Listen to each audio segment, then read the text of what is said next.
Marshall Peak, Kabanata 5973. Longtan Torrent.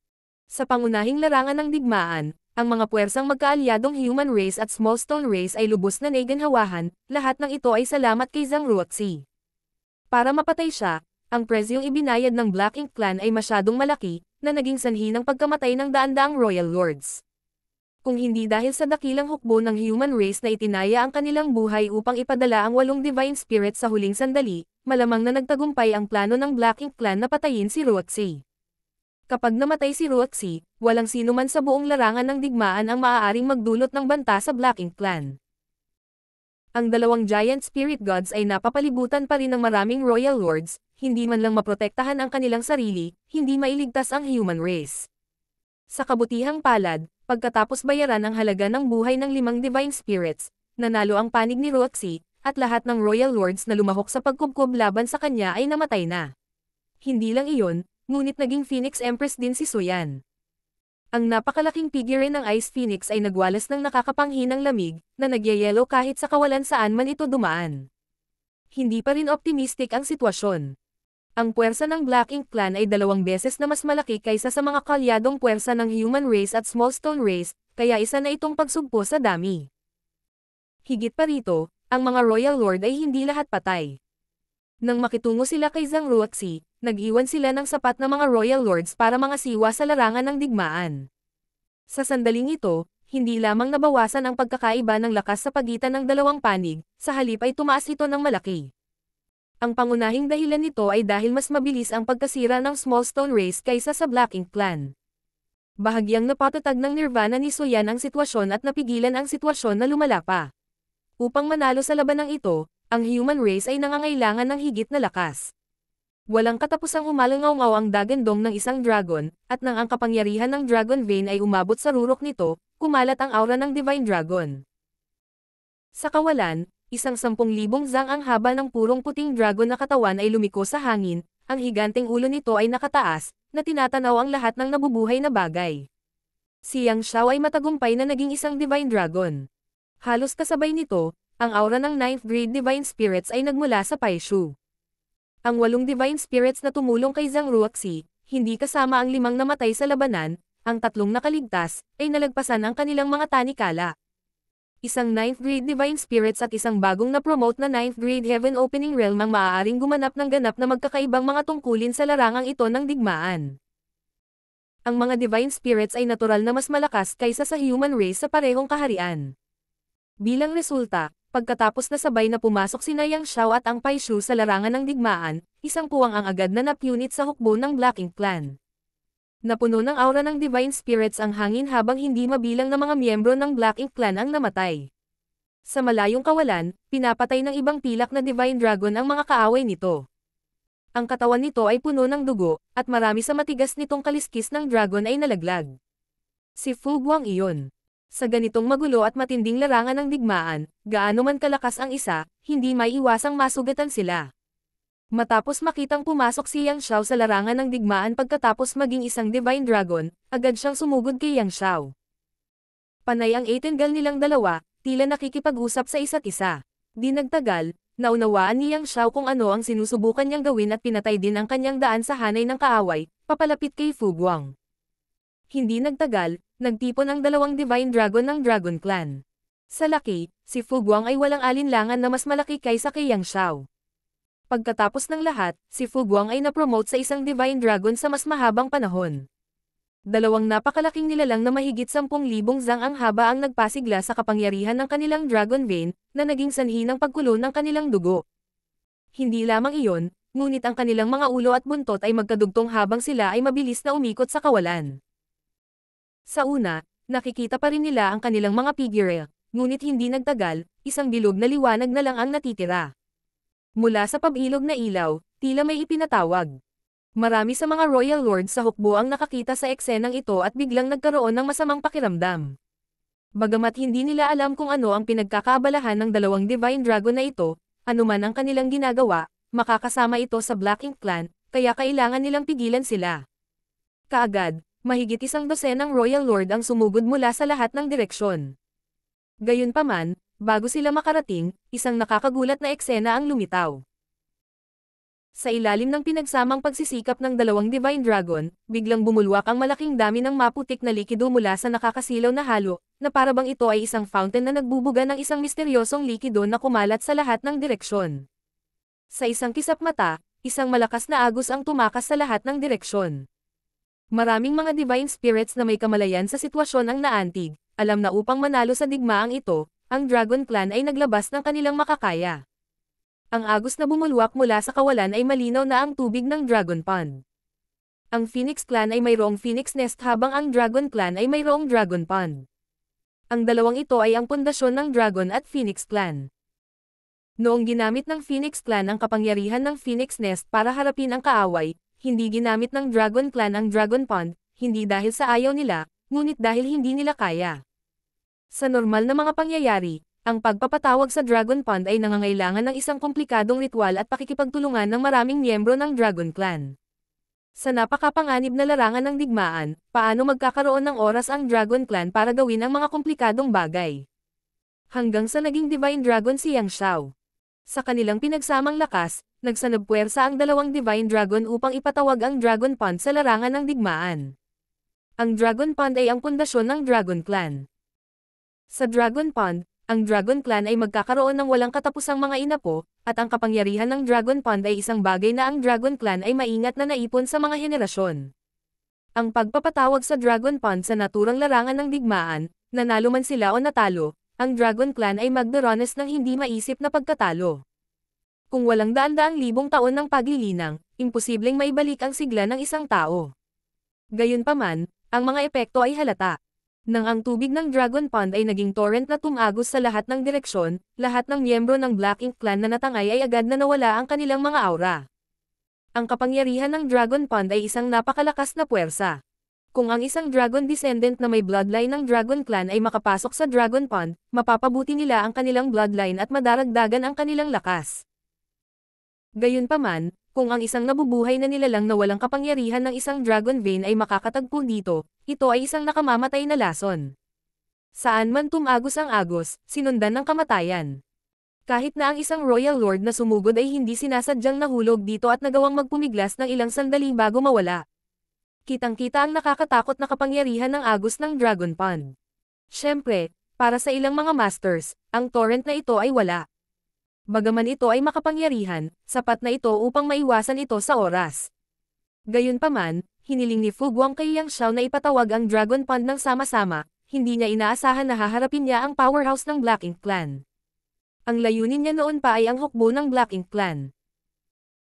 Ang Royal Lord at Territory Lord ay madaling makaiwas sa mga agos, ngunit para sa Black Ink Clan na nasa ibaba ng Territory Lord, hindi madali ang pag-iwas sa kanila. Kaya habang ang mga agos ay nagpatuloy sa kanilang pag-atake, ang pagbuo ng hukbo ng Black Ink Clan ay tahimik.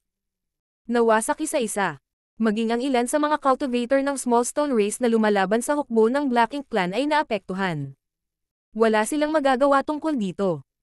Bagamat sinubukan ni Fu Guang ang kanyang makakaya na ipatawag ang Dragon Pond sa lugar ng pagtitipon ng Black Ink Clan, ang direksyon kung saan dadaloy ang tubig ng Dragon Pond ay hindi niya makokontrol. Ang aksidenteng pananakit ng mga kaalyado ay hindi maiiwasan. Gayunpaman, ang ikinagulat niya ay ang mga miyembro ng Small Stone Race na natangay ng tubig ng Dragon Pond ay hindi namatay, sa halip ay nakipaglaban sa agos at mabilis na nagmamadaling lumabas upang magpatuloy sa pakikipaglaban. Pagkatapos ng ilang sandali ng katahimikan, naunawaan ni Fu Guang ang buong kwento. Kahit na ang mga miyembro ng Small Stone Race ay mukhang simple at walang muwang, bawat isa sa kanila ay naglalaman ng napakalaking halaga ng Great Yang at Great Yin Force, na lahat ay nilinang ng Burning Light at Seren Glimmer. Bagamat malakas ang kapangyarihan ng Dragon Pond, wala pa rin itong magawa sa Great Yang at Great Yin Force. Ganap na gamaan si Fu Guang, ngayon lang napagtanto na ang pagtawag sa Dragon Pond sa ganoong kritikal na sandali ay isang stroke ng henyo. Pagkatapos ng napakaraming pag-atake, ang Black Ink Clan ay dumanas ng hindi mabilang na casualty at ang kanilang orihinal na bentahe sa bilang ay ganap na nabura. Walang masyadong human race sa simula, kaya sa utos ni Mi Jinglan, hindi naging mahirap para sa kanila na iwasan ang torrent na ito. Tulad ng para sa Small Stone Race. Higit sa lahat, ang kanilang mga puwersa ay nakakalat, ngunit walang nasawi. Nawala ang Dragon Pond at ang tubig ng Dragon Pond na naimbak sa hindi mabilang na taon ay inilabas, na agad na nagpabago sa takbo ng buong larangan ng digmaan. Dumating na ang huling pag-atake ng human race at small stone race. Sa natitirang hukbo ng Black Ink Clan, ang mga Royal Lord ay nakasuot ng marangal na ekspresyon. Hindi pa rin nila naisip kung paanong ang Black Ink Clan, na dapat ay may ganap na kalamangan, ay biglang naging ganito ang sitwasyon ng digmaan. Kung walang sapat na lakas ng militar, imposible para sa Black Ink Clan na maging katapat ng human race at small stone race alliance. Ang nagpulalo pa sa sitwasyon ay nagsimula na ring gumalaw ang nakakatakot na babae. Matapos ang tatlong Divine Spirits ay pumasok sa 9th grade at sumugod sa larangan ng digmaan, si Zhang Ruoxi sa wakas ay nagkaroon ng oras upang magpahinga. Pinagmasdan niya ang pagtawag ng Dragon Pond at ang baha ay kumalat sa lahat ng direksyon, habang pinapanood ang Black Ink Clan na naging tahimik na mga bangkay. Hinigpitan ang pagkakahawak niya sa Heaven Grade Sword, mahinang bamulong. Dalawang seniors, sisalakay na ako. Nagpakawala ng mahabang buntong hininga si Big Brother Huang, halatang may gustong sabihin, ngunit sa huli, hindi siya nagsalita, tahimik lang na pinapanatili ang balanse ng lakas sa katawan ni Zhang Ruoxi kasama si Big Brother Huang. Nasunog muli ang Heaven Grade Bloodline, at ang mga pakpak sa likod ni Zhang Ruoxi ay nagsimulang kumikinang na may dilaw at asol na liwanag. Sa isang kisap mata, sumugod siya sa larangan ng digmaan, na pinupuntirya ang mga Royal Lord na nakapalibot sa Ada at Aer. Sa sandaling ito, ang mga puwersa ng kalyadong human race at small stone race sa pangunahing larangan ng digmaan ay hindi nahaharap sa matinding panggigipit, at nagsisimula pa nga silang manig, kaya hindi pumunta si Zhang Ruoxi sa pangunahing larangan ng digmaan. Wala siyang gaanong oras para ipagpatuloy ang pakikipaglaban, kaya walang saysay na patayin ang ilan sa mga sari-saring sundalo ng Black Ink Clan. Ang paggamit ng limitadong lakas na ito para patayin ang Royal Lord ay walang alinlangan na mas sulit. Higit pa rito, hanggat kaya niyang mapatay ang mga Royal Lords, magiging malaya sina Ada at Aer. Sa oras na iyon, ang alyansa ng Human Race at Small Stone Race ay makakakuha ng tulong ng dalawang Giant Spirit Gods, na magiging mas epektibo kaysa sa kanyang pag-iisa.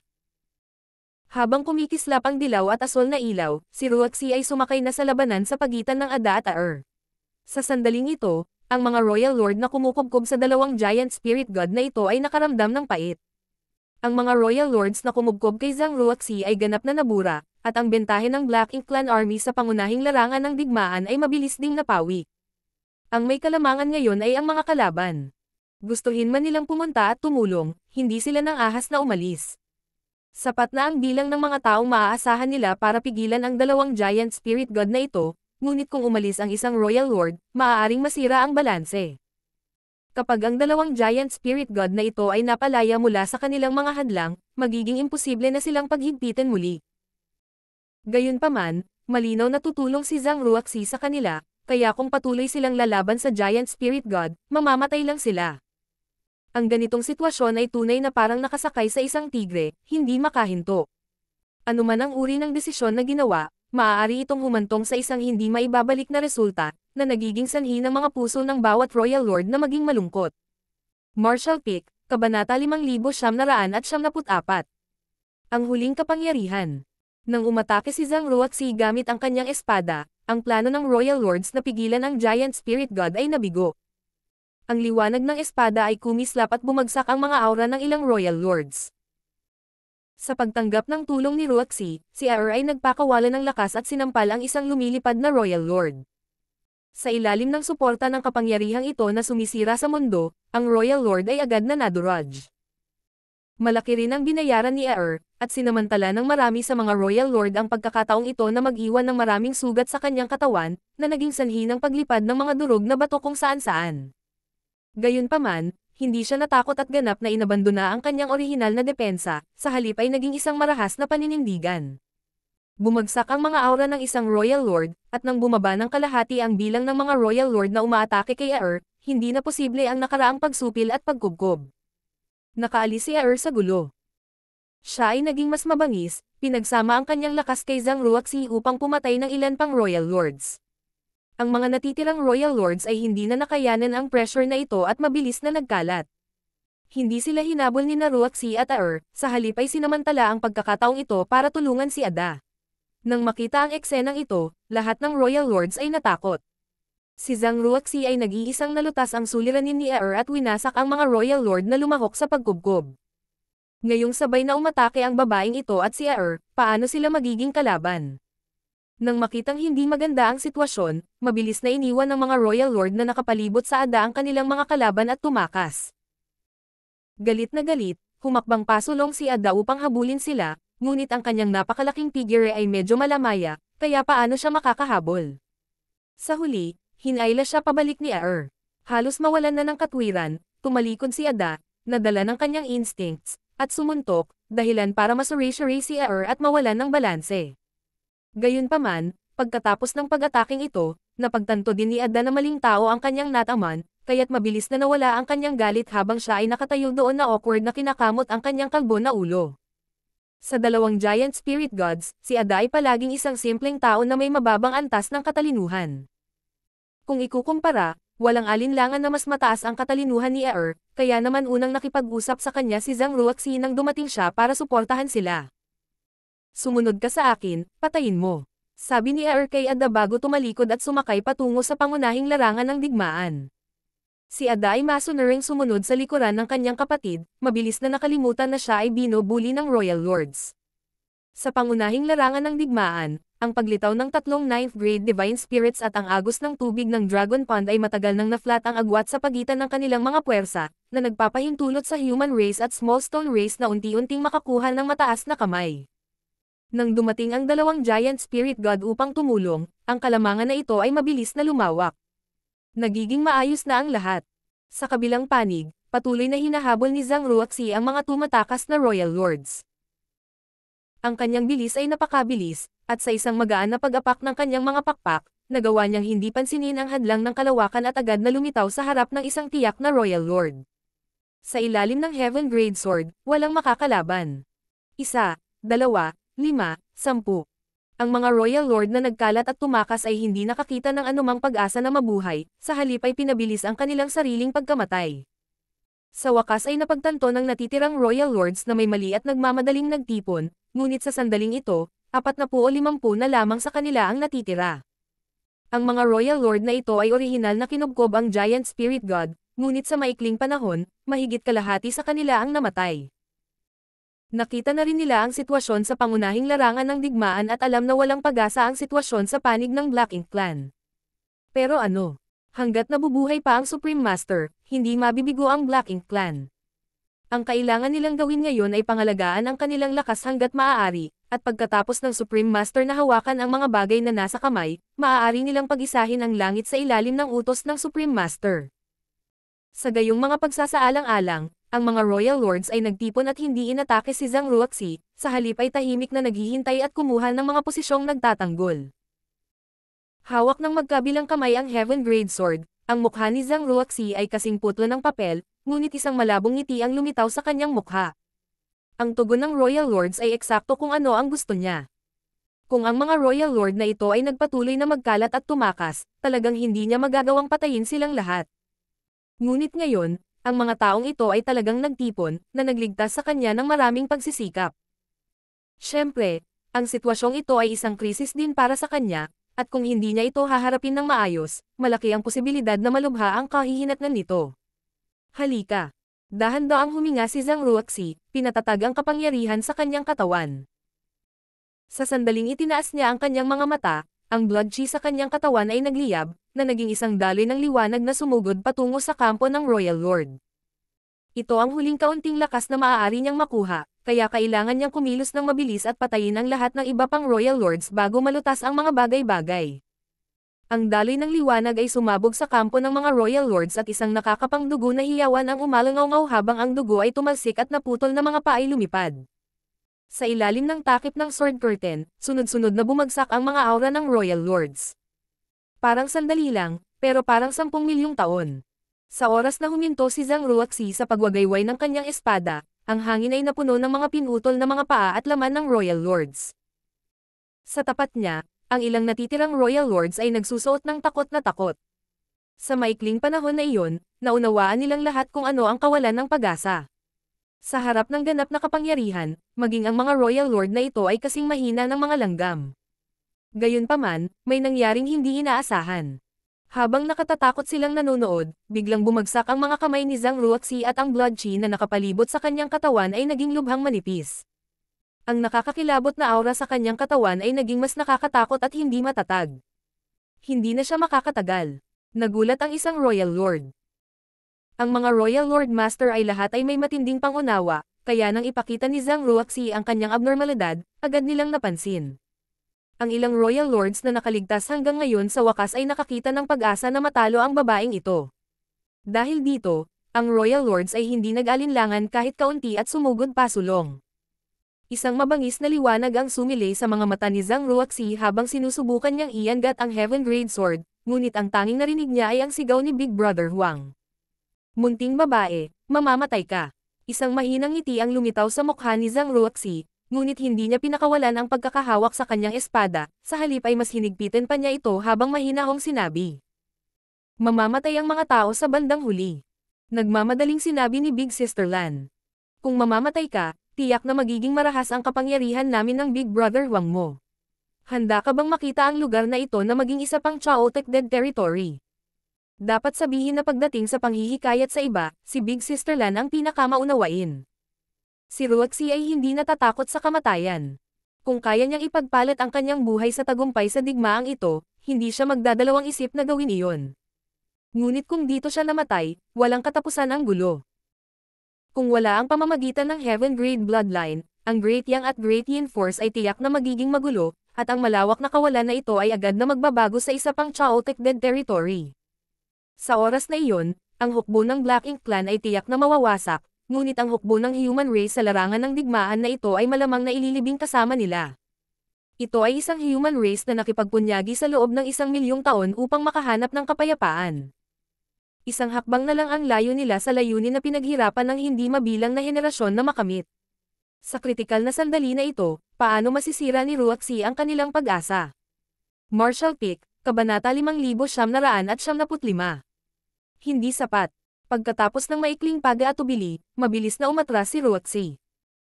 Hindi na siya naglakas loob na magpalipat-lipat ng kapangyarihan sa kanyang katawan at pansamantalang maiwasan ang mga pag-atake ng Royal Lords.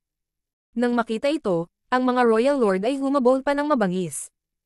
Isang ripple ang biglang lumitaw sa hangin at sa susunod na sandali, isang asul na Ice Phoenix na nababalot ng malamig na buto ang lumabas mula sa ripple at naglabas ng malamig na hininga patungo sa humahabol na Royal Lords. Nagulat ang Royal Lord at mabilis na umiwas. Sa muling pagtingala, lumubog ang kanilang puso. Ito ay dahil pagkatapos na lumitaw ang Ice Phoenix, ilang figure ang lumabas mula sa ripples. Ito ang mga 9th grade human race master. Sa pangunahing larangan ng digmaan, ganap na nahawakan ng mga puwersang magkakatulad ng human race at small stone race ang daloy ng labanan at patuloy na nagkakaroon ng mga pakinabang. Sa ganoong sitwasyon, tiyak ang kahihinatnan ng digmaan, at ang tagumpay ng hukbong alyansa ay sandali lamang. Dahil dito, nang mapansin ni Mi Jinglan ang sitwasyon sa panig ni Zhang Ruoxi, agad niyang inutusan ang mga tao na tulungan siya. Upang matiyak ang kaligtasan ni Zhang Ruoxi, pinakilos pa niya si Suyan, na katatapos lamang maging isang 9th grade Divine Spirit. Matapos piliting pabalaykan ng tumutugis na Royal Lords, ang katawan ng Ice Phoenix ay kumislap ng liwanag at mabilis na lumiit, na inihayag ang hitsura ni Suyan. Sa isang hakbang, nagpakita siya sa tabi ni Zhang Ruoxi at dinala siya palayo sa larangan ng digmaan. Ang kanyang susunod na gawain ay protektahan si Zhang Ruoxi hanggang sa katapusan ng digmaan. Matapos umatras sina Suyan at Ruoxi, ang 9th grade human race masters ay nakahanap lahat ng kanilang mga kalaban at nagsimulang makipaglaban sa iilang nabubuhay na Royal Lords. Sa paglipas ng panahon, kasabay ng pagkawala ng mga makapangyarihang aura na ito, ang mga master ng Black Ink Clan ay dumanas ng mabibigat na casualty at ang hukbo ng Black Ink Clan ay nawasak din. Ang mga pagkatalo na natamo ng hukbo ng Demolstone Race ay hindi maliit, ngunit kahit na sila ay namatay sa labanan, sila ay magkakaroon pa rin ng malaking pakinabang. Paminsan-minsan, isang nakasisilaw na liwanag ang sumisikat mula sa larangan ng digmaan. Ito ang purifying light, at kung saan man bumalot ang liwanag na ito, ang Black Ink strength ay mawawala, na magiging dahilan upang ang buong Black Ink Clan ay humagulgol. Ang patuloy na pagbagsak ng mga powerhouse ay walang alinlangan na nagpabilis sa pagkasira ng hukbo ng Black Ink Clan. Sa isang punto, ang huling miyembro ng Black Ink Clan na matigas ang ulo na lumalaban ay pinatay, at ang natitirang human race ay tumingin sa paligid, ngunit walang palatandaan ng kalaban. Ang labanang ito ay tumagal ng ilang buwan nang walang pagkakataong makahinga, ngunit sa huli, ang alyansa ng Human Race at Small Stone Race ang nanalo. Dahil dito, ang hukbo ng Small Stone Race ay nagbayad ng mabigat na halaga, at ngayon ay 30% na lamang sa kanila ang nabubuhay pa. Tungkol naman sa Human Race, ngayong nagtipon na ang hukbo ng Human Race, wala nang hihigit sa 1,000,000 sa kanila. Kahit na ang bilang ng 9th grade cultivator ay nabawasan ng halos kalahati, karamihan sa mga nahulog ay mga bagong promote na 9th grade cultivator. Bagamat matagumpay silang nakapasok sa 9th grade, wala silang panahon upang pagsamahin ang kanilang paglilinang. Kung ikukumpara sa mas lumang 9th grade cultivators, ang kanilang mga pundasyon ay walang alinlangan na mas mahina. Sa mga nakaligtas, marami rin ang mga baldado. Napakalaki ng presyong ibinayad nila, ngunit sulit pa rin ito. Umaalingaw-ngaw ang nanginginig na tagay habang ang mga nakaligtas ay umuungal, na naglalabas ng kanilang kagalakan. Hindi tulad ng mga ordinaryong sundalo ng Human Race, alam ng upper echelons ng Human Race na hindi pa tapos ang digmaan. Bagamat ang Black Ink Clan ay ganap ng Nullipol pagkatapos umalis sa Primordial Heaven's Source Grand Restriction, hanggat ang pinagmulan ng lahat ng ito ay hindi patay, ang Black Ink Clan ay makakabalik. Pagkatapos ng lahat, ang buong Black Ink Clan ay ipinanganak mula sa sariling lakas ng Black Ink. Pagkatapos ng ilang buwan ng pakikipaglaban, hindi pa nagpakita ang Black Ink, at wala rin si Yang Kai. Halata na ang dalawang ito ay nag-aaway sa lalim ng kawalan. Ang kahihinatnan ng labanang ito ang magtatakda ng pinakahuling kapalaran ng mundong ito. Walang nakakaalam kung ano ang nangyayari sa kaibuturan ng Void. Nakipag-away si Zhang Ruoxi sa Black Ink noon, ngunit napakaraming oras ang lumipas kaya hindi niya natukoy ang sitwasyon doon. Dahil dito, pagkatapos na manalo ang digmaan, kailangan lang ng mga kalyadong puwersa na gumawa ng ilang maliliit na pagsasaayos bago lumipad ng mas malalim sa kawalan upang tulungan si Yang Kai. Ang tanging magandang balita ay tiyak na buhay pa si Yang Kai, dahil ang mga tunog ng labanan na nagmumula sa kailaliman ng kawalan ay nagpapahiwatig na si Yang Kai ay mayroon na ngayong kabisera upang labanan ang Black Ink. Sa pagdaan sa Primordial Heaven's Source Grand Restriction, ang hukbo ng Human Race ay nabigla sa kanilang nakita. Sa kawalan, hindi mabilang na Black Ink Nests ang makikita. Ang mahahalagang high-grade Black Ink Nests ay makikita sa lahat ng dako. Gayunpaman, kahit na malaki ang Black Ink Nest, walang palatandaan ng mga aktibidad ng Black Ink Clan. Sa nakaraang labanan, ipinadala ng Black Ink Clan ang lahat ng kanilang puwersa sa larangan ng digmaan, ngunit lahat sila ay nabura. Sa kasalukuyan, ang mga Black Ink Nest na ito ay mga walang laman na pugad lamang. Ang ikinagulat ng hukbo ng Human Race ay hindi ang hindi mabilang na Black Ink Nests, ngunit ang ilang malalaking figure na lumulutang sa kawalan. Nakakagulat, isa itong Black Ink Giant Spirit God. Sa nakaraang labanan, kung may kakayahan ang Black Ink Clan na ipadala ang Black Ink Giant Spirit God na ito sa larangan ng digmaan, hindi tiyak ang kalalabasan, at malamang na natapos ang digmaan sa pagkatalo ng mga kalyadong puwersa. Sa kasamaang palad, ang Black Ink Giant Spirit God sa katunayan ang clone ng Black Ink, kaya kailangan ng Black Ink na maglagay ng tipak ng kanyang kaluluwa sa mga higanteng nilalang na ito para payagan silang makagalaw. Kung walang Black Ink Soul na kumokontrol sa kanila, ang Bulletsec Ink Giant Spirit God na ito ay mga walang laman na shell, kaya kahit gusto ng Black Ink Clan na pakilyusin sila, wala silang kapangyarihan. Sa pagdaan sa kawalan kung saan ang Primordial Heaven's Source Grand Restriction ay orihinal na naging, ang hukbo ng alyansa ay nagpatuloy sa pagsulong. Gayunpaman, habang lumalayo sila, mas naging seryoso ang ekspresyon ni Mijinglan. Dinala niya rito ang mga kalyadong puwersa na may layuning bigyan ng kamay si Yang Kai. Alam din niya na napakalakas ng Black Ink na pinaghihinalaang ito ang maalamat na Creator Realm. Bagamat malaki ang bilang ng mga kalyadong puwersa, maaaring hindi masyadong malaki ang tulong na maibibigay nila kay Yang Kai. Gayunpaman, ang kasalukuyang sitwasyon ay hindi na tungkol sa kung gaano karaming tulong ang maibibigay nila kay Yang Kai, ngunit sa halip kung ang hukbo ng alyansa ay maaaring magpatuloy sa pagsulong. Dahil habang lumayo sila, mas nakakatakot ang mga shockwaves mula sa labanan. Sa oras na ito, nagsimula na ang mga shockwaves na pukawin ang kawalan, na nagdulot ng hindi mabilang na mga alon na lumitaw mula sa kailaliman ng kawalan, na naging sanhi ng pagkasira ng kawalan. Hindi pa ito malapit sa larangan ng digmaan. Mabilis na napagtanto ni Mijinglan na ang tindi ng labanang ito sa pagitan ni Yang Kai at Black Ink ay hindi pa nagagawa. Ang mga kalyadong puwersa ay hindi nakatulong ng malaki, dahil wala man lang silang mga kwalifikasyon para makalapit sa larangan ng digmaan. Kung sinubukan nilang pumasok, madudurog lang sila. Sa makatuwid, gumawa siya ng mabilis na desisyon at inutusan ang mga kalyadong puwersa ng human race at small stone race na muling ayusin ang kanilang mga sarili bago manguna sa 9th grade masters sa kaibuturan ng kawalan. Pagkaraan ng mahabang panahon ng pagsulong, sa wakas ay nakita na ang sitwasyon sa larangan ng digmaan. Ang 9th grade human race at 9th grade divine spirits, kasama sina Ada at Aer, lahat ay tumigil sa kanilang mga track upang mag-obserba. Sa kawalan, hinawakan ni Yang Kai ang Asher Dragon Spear sa kanyang kamay, isang maliit na ahas na nakapulupot sa katawan ng sibat, bawat isa sa kanyang mga hampas ay naglalaman ng mapang wasak na kapangyarihan. Ang ahas na ito ay ang pagpapakita ng Space-Time River. Ganap na niyang napino ang Space-Time River ni Mo sa kanyang katawan. Bagamat ninakawan ng Black Ink ang maraming benepisyo sa prosesong ito, ang mga Reg Along na tanggap niya ay nasa limitasyon na niya, kaya kahit na ang ilan sa mga ito ay kinuha ng Black Ink, hindi ito magiging malaking bagay. Sa karamihan, may babalik ng Black Ink ang ilan sa kanyang lakas. Ang nakabalot sa Asher Dragon Spear ay ang kanyang Space-Time River. Ito ang resulta ng kanyang pakikipaglaban sa Black Ink, ang resulta ng kanyang maraming karanasan sa malapit kamatayan. Upang makondense ang Space-Time River sa ganoong estado, walang alinlangan na nangangahulugan ito na magagamit ni Yang Kai ng buo ang kapangyarihan nito. Ang tindi at panganib ng labanang ito ay isang bagay na hindi pa niya naranasan noon. Ang kaunting kapabayaan ay magreresulta sa kamatayan. Sa kabilang banda, ilang beses na siyang muntik ng mapatay ng Black Ink, ngunit sa bawat pagkakataon, natatakasan niya ang pinakamapanganib na sitwasyon.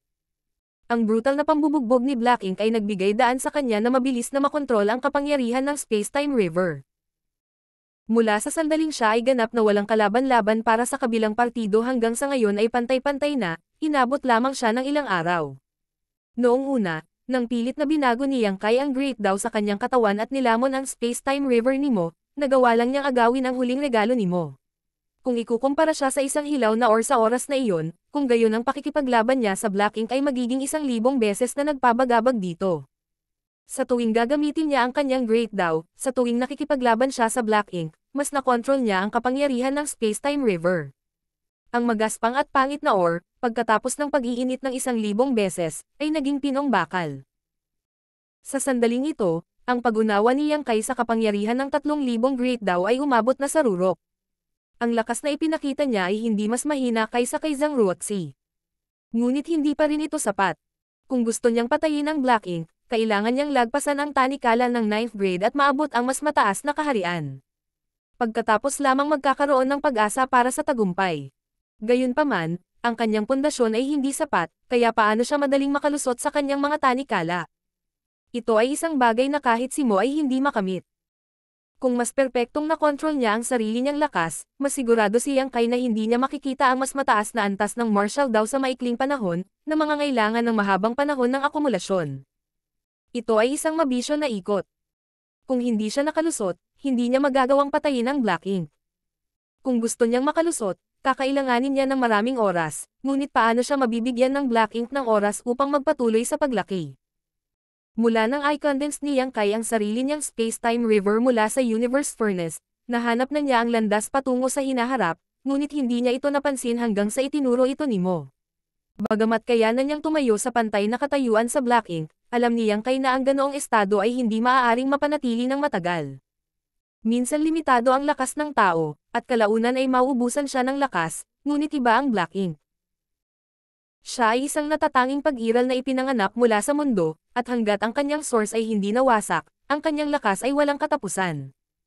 At saka, isa siyang Creation Realm Master. Kahit na higit sa 30% ng kanyang source ay nasealed, isa pa rin siyang Creation Realm Master. Sa wakas ay nasaksihan na rin ni Yang Kai ang mga kamangha-manghang pamamaraan ng Creation Realm Master. Sa isang mahinang pagpindot lang, ang nakakalat na Black Ink Strength ay maaaring mag-transform sa Black Ink Clan Royal Lord. Lumilikha ng isang bagay mula sa manipis na hangin, ang pamamaraang ito ay hindi maisip. Sa kabutihang palad, ang kasalukuyang lakas ni Yang Kai ay hindi pangkaraniwan, at kahit na ang isang Royal Lord Master ay hindi maaaring magdulot ng malaking banta sa kanya, kaya pagkatapos ng ilang mga pagtatangka, ang Black Ink ay hindi na gumawa ng anumang bagay na walang silbi at sa halip ay umasa sa kanyang sariling lakas upang labanan. Yang Kai. Pagkatapos ng ilang matinding sagupaan, ang marahas na shockwaves ay kumalat sa lahat ng direksyon, na yumanig sa kawalan. Sa susunod na paghaharap, biglang nakarinig si Yang Kai ng mahinang tunog sa kaibuturan ng kanyang puso at nakaramdam ng kakaibang sensasyon sa kanyang kamay. Tinitigan niya ito at nabigla. Isang crack ang lumitaw sa hindi masisira na Asher Dragon Spear. Martial Peak, Kabanata 5976. Nabigo. Ang Asher Dragon Spear ay ibinigay sa kanya ni Ada noong nasa Star Boundary pa siya. Sinamahan nito si Yang Kai sa loob ng libu-libong taon at sinamahan siya sa hindi mabilang na mga laban. Ang artifact na ito ay pinino mula sa isang katawan ng Divine Dragon bilang pangunahing material, at ang grado nito ay napakataas na walang anumang bagay sa mundong ito ang maihahambing dito. Gayunpaman, ang napakahabang sibat ay talagang nagkaroon ng bitek sa pakikipaglaban sa Black Ink, kaya maiisip lamang ng isa kung gaano kahigpit ang labanang ito. Sa madaling salita, sa ilalim ng pag-atake ng Black Ink, ang katawan ng Divine Dragon ay hindi nakayanan ito. Nang lumitaw ang unang crack, sumunod ang pangalawa, at ang pangatlo. Hindi nagtagal, ang sibat ay natatakpan ng mga bitek at malapit ng gumuho. Nang makita ito, isang hitsura ng pangungutya ang lumitaw sa mga mata ni Black Ink habang ang kanyang mga pag-atake ay naging mas mabangis. Pinigilan ni Yang Kai ang pag-aatubili sa kanyang puso at itinulak ang kapangyarihan ng kanyang Great Dao hanggang sa limitasyon nito habang pinaputok niya ang kanyang sibat. Nang bumangga ang marahas na enerhiya, biglang nanlamig ang figure ni Yang Kai, at ang sibat sa kanyang kamay na kasama niya sa libu-libong taon ay nabasag sa hindi mabilang na mga pira-piraso. Ang Black Ink ay naghihintay para sa pagkakataong ito. Sa sandaling nabasag ang Asher Dragon Spear, sumugod siya at sumuntok kay Yang Kai. Ito ay isang pag-atake na magtatakda ng buhay at kamatayan. Sa kanyang mga inaasahan, nawala si Yang Kai sa bentahe ng kanyang sandata, kaya kailangan niyang pansamantalang iwasan ito. Kung iyon ang kaso, magagawa niyang sumulong ng hakbang-hakbang at ganap na kontrolin ang ritmo ng labanan. Sa oras na iyon, wala nang kapangyarihan si Yang Kai na baligtarin ang sitwasyon. Gayunpaman, sa kanyang pagtataka, sa pagharap sa pag-ataking ito, pagkatapos na mabasag ang Asher Dragon Spear, hindi umatras si Yang Kai ngunit sa halip ay sumulong. Ang space-time river na umiikot sa sibat ay tila may sariling pag-iisip nang idikit nito ang sarili sa kanyang braso at sumuntok patungo sa pag-atake ni Black Ink. Lumakas ang kapangyarihan ng Great Dao. Nang magbanggaan ang dalawang puwersa, isang nakikitang halo ang kumalat mula sa gitna ng labanan. Saan man dumaan ang liwanag na ito, mababasag ang espasyo at lilito ang malalaking void cracks. Ang mga masters ng 9th grade human race na sumugod na sa gilid ng battlefield ay nagulat lahat habang sinusubukan nilang labanan ang shockwaves ng labanan. Ang mga 9th grade master na wala sa kanilang peak state ay agad na nagulo. Buti na lang at nasa harapan nila ang dalawang giant spirit god at sa proteksyon ni Ada at Aer, walang nasawi. Nang mawala ang shockwave, ang mga 9th grade master ay nagsuot ng mapait na ekspresyon. Sa orihinal, pumunta sila rito para tulungan si Yang Kai, ngunit sa kalagitnaan, huminto ang mga puwersang magkaalyadong human race at small stone race dahil sa pressure at hindi na nagawang magpatuloy pasulong. Sa sandaling ito, natuklasan nila na kahit na sila ay 9th grade, imposible para sa kanila na lumapit sa larangan ng digmaan. Sa ilalim ng mga aftershocks ng naturang pag-atake, kahit na ang 9th grade powerhouse ay mapupunit. Ang tanging maaasahan nila ay ang giant spirit god na si Ada at Aer. Itinaas ni Mijinglan ang kanyang mga mata upang tingnan ang dalawang higanti at agad na natuklasan na hindi sila mabibilang. Sa mahirap na labanang ito, ang lahat ng mga nakaligtas ay nakakonsumo ng malaking lakas, kasama sina Ada at Aer. Bagamat nagawa nilang labanan ang mga aftershocks ng mga pag-atake ngayon, patuloy silang umaatres. Sa ganitong mga kalagayan, paano sila makikialam sa labanan? Kung nagmamadali sila, magiging pabigat lang sila kay Yang Kai.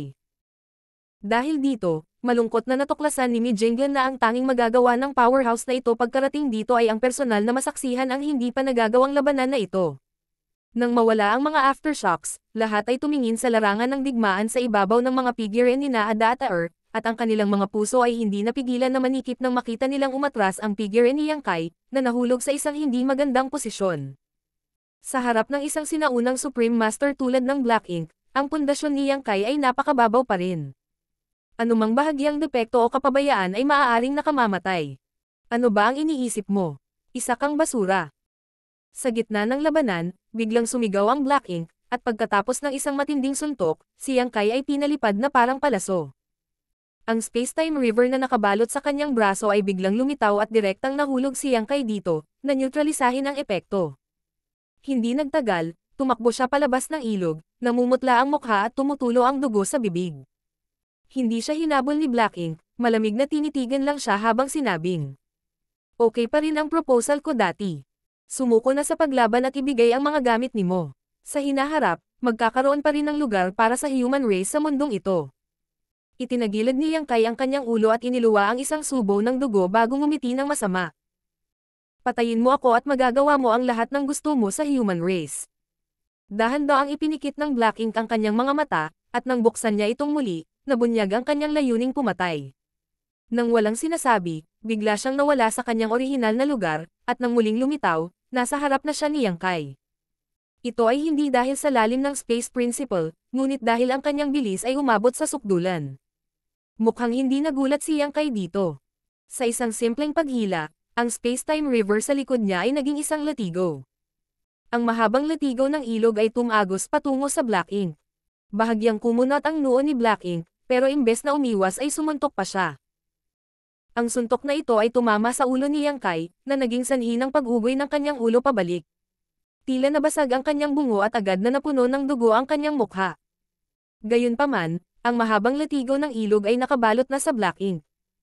Nakatayo ng napakalapit sa isa't isa, si Yang Kai, na puno ng dugo ang mukha, ay ngumiti sa Black Ink. "Sa wakas ay nahuli kita." Parang kanina pa niya hinihintay ang sandaling ito. Sa sandaling matapos siyang magsalita, nanginginig ang mahabang latigo ng ilog sa kanyang kamay at muling lumitaw ang space-time river, nilamon ang dalawang figure. Bago mawala ang kanyang figure, narinig ng maraming master na nanunood mula sa malayo ang pangungutya ni Black Ink. "Dahil sabik na sabik kang mamatay, ibibigay ko sa iyo ang iyong hiling."